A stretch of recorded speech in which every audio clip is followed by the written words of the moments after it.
అందరికి నమస్కారం అండి. యాక్చువల్లీ రీసెంట్‌గా మనకు 'కాంతా' మూవీ చూశానండి.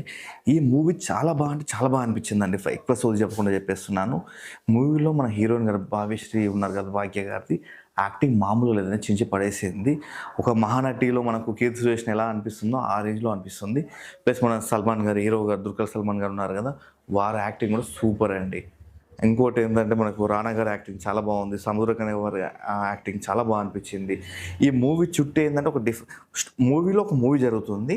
ఆ మూవీలో హీరో అండ్ డైరెక్టర్‌కి ఒక చిన్న ఈగో వల్ల ఆ మూవీ క్లైమాక్స్ మార్చాలనే కాన్సెప్ట్ తోటే ఉంటుంది. ఇతను డైరెక్టర్ గారేమో ఒప్పుకోరు. హీరో గారేమో అదే కావాలంటారు. దాని గురించే జరుగుతుంది. లాస్ట్‌లో ఒక చిన్న ట్విస్ట్ జరిగిపోతుంది హీరోయిన్ విషయంలో. అది ఎవరితో అయిందన్నది మన 'రానా' గారొచ్చేసి చేంజ్ చేస్తారండి. అదేందన్నది మూవీ చూస్తేనే బావుంటుంది. స్పాయిలర్ చెప్పడం ఎందుకని చెప్పట్లేదు. 'రానా' గారు హ్యాండిల్ చేసే విధానం కూడా బావుంటుంది. ఓవరాల్‌గా మ్యూజిక్ కూడా అనిపిచ్చింది. కానీ ఫస్ట్ మూవీకి ఉన్న చిన్న ట్విస్ట్ ఒక చిన్న చెప్పాలనుకుంటానండి. యాక్చువల్లీ నేను మూవీ థియేటర్‌లోకెళ్ళాక ఒక 20 మినిట్స్ వరకి మూవీలోకించి బయటికి వద్దామా, థియేటర్‌లోకించి బయటకి వద్దామని అనిపిచ్చింది. ఆఫ్టర్ 20 మినిట్స్ ప్రతి మూవీలో ఏదో ఒకటి ఉంటుంది. అందులో టికెట్ పెట్టాం కదా! పైసా వేస్ట్ చేయొద్దని చెప్పి కంప్లీట్‌గా మూవీ చూశాను. స్టెప్ బై స్టెప్ మనకు హైక్ తీసుకెళ్తా ఉంటుంది మూవీ. నాకు చాలా అనిపిచ్చింది.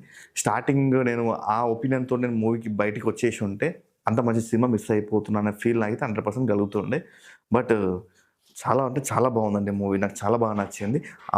మూవీకి నేనిచ్చే రేటింగ్ ఔట్ ఆఫ్ 5కి 3.5 అండి. అది కూడా స్టార్టింగ్ 20 మినిట్స్ కూడా ఇంకొంచెం ఫాస్ట్‌గా కొంచెం డిఫరెంట్‌గా కనెక్ట్ చేస్తుంటే బావుంటది అనిపించింది. బట్ కరెక్టేనండి. వాళ్ళు అలా తీయడమే కరెక్ట్. ఎందుకంటే మనం తీయలేము. తీసే వాళ్ళని ఎంకరేజ్ చేయాలి మూవీస్‌ని. చాలా అనిపించింది నాకు. థాంక్ యూ అండి.